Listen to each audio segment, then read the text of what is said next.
বিশিষ্ট সংগীত শিল্পী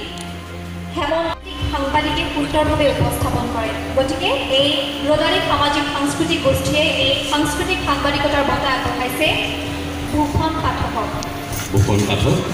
তেখেতে বিগত বহু বৰ্ষ ধৰি মুখ্য সাংবাদিক হিচাপে বিভিন্ন ধৰণৰ সাংবাদিকতাৰ